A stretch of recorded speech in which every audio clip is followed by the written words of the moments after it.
Hello guys, स्वागत है आप सभी का आपके अपने YouTube चैनल उपचार विचार में। दोस्तों, आज हम रिव्यू करने वाले हैं इंदुलेखा भृंगराज शैम्पू का। क्या इसके पॉजिटिव पॉइंट है, कौन कौन से इसके नेगेटिव पॉइंट है, क्या इससे आपके हेयरफॉल की प्रॉब्लम सॉल्व होगी, क्या है इस्तेमाल करने का सही तरीका। तो वीडियो काफ़ी इन्फॉर्मेटिव होने वाली है, तो वीडियो को अंत तक जरूर देखें। चलिए शुरू करते हैं। सबसे पहले मैं आपको इस शैम्पू की जनरल इन्फॉर्मेशन आपको बता देता हूँ। 100 ml की यह शैम्पू करीब 120 से 130 रुपये में आपको मिल जाती है। इसकी बोतल पर मेंशन किया हुआ है कि यह एक आयुर्वेदिक प्रोप्राइटरी मेडिसिन है। इसे हेयरफॉल कंट्रोल करने के लिए इस्तेमाल कर सकते हैं।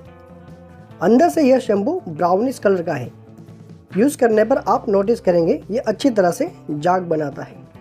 की इंग्रेडिएंट, दोस्तों किसी भी प्रोडक्ट का इस्तेमाल करने से पहले उसके इंग्रेडिएंट को जरूर चेक करना चाहिए, क्योंकि इसी से पता चलता है कि यह प्रोडक्ट आपको फ़ायदा करेगा या साइड इफ़ेक्ट कर सकता है, या फिर इस पर पैसे वेस्ट नहीं करने चाहिए।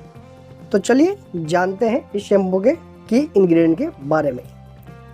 इस शैम्पू में सबसे पहले आता है भृंगराज।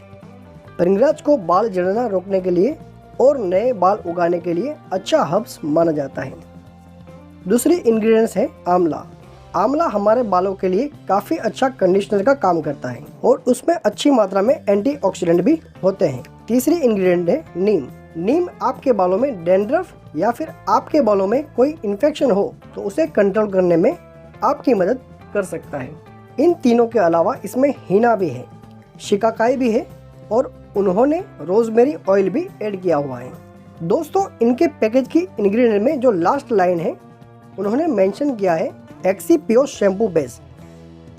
अब ये एक्सीपियोस क्या होता है, इसका मतलब है इसमें मैंने आपको जो जड़ी बूटियाँ बताई है उसके अलावा भी उसमें कुछ घटक तत्व डाले गए हैं। इसके बारे में डिटेल में कंपनी ने जानकारी साझा नहीं की है। इसके अलावा इसमें प्रिजर्वेटिव भी होता है जो है सोडियम बेंजोएट।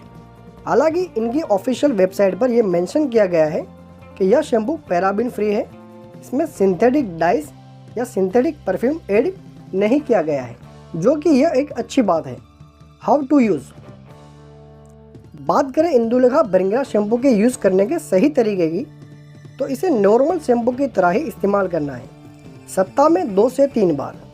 खास करके आप इसे इंदुलेखा हेयर ऑयल के एप्लीकेशन के 2 से 3 घंटे बाद यूज़ कर सकते हैं, तो हेयर फॉल में आपको अच्छा रिजल्ट मिल सकता है। दोस्तों, इस शैम्पू के बारे में मैंने एक बात नोट की है जो आपसे भी शेयर करना चाहूँगा। यदि आप इंदुलेखा हेयर ऑयल का इस्तेमाल नहीं करते हैं और सिर्फ यह शैम्पू इस्तेमाल करते हैं तो थोड़ी सी ड्राइनेस आपको देखने मिल सकती है इस शैम्पू की वजह से। अब दोस्तों, इंदुलेखा शैम्पू के बारे में आपके जो कॉमन सवाल हैं उसके जवाब भी मैं आपको दे देता हूँ। क्या इससे हेयर फॉल कंट्रोल होता है? तो मैं कहूँगा अच्छे चांसेस है। अगर आप इंदुलेखा हेयर ऑयल अप्लाई करने के 2 से 3 घंटे के बाद इस शैम्पू से वॉश करते हैं तो सप्ताह में 3 या 4 बार इस्तेमाल कर सकते हैं। दूसरा सवाल है, क्या यह शैम्पू 100% हर्बल और आयुर्वेदिक है? तो इसका जवाब होगा नहीं, क्योंकि इस शैम्पू के बेस की जानकारी अवेलेबल नहीं है। लेकिन हर कोई महंगे आयुर्वेदिक शैम्पू अफोर्ड नहीं कर सकता, तो उन लोगों के लिए सस्ता, पॉकेट फ्रेंडली और बालों को साफ रखने के लिए कोई शैम्पू ढूंढ रहे हैं तो उनके लिए ये अच्छा ऑप्शन है। तो दोस्तों, यह हो गई जानकारी इंदुलेखा भृंगराज शैम्पू के बारे में। आशा करता हूँ आपको वीडियो पसंद आया होगा। वीडियो पसंद आया हो तो वीडियो को लाइक और चैनल को सब्सक्राइब जरूर करें। वीडियो से इन्फॉर्मेशन मिली हो तो इसे अपने फ्रेंड्स और फैमिली के साथ जरूर शेयर करें। मिलते हैं अगले वीडियो में, तब तक के लिए धन्यवाद।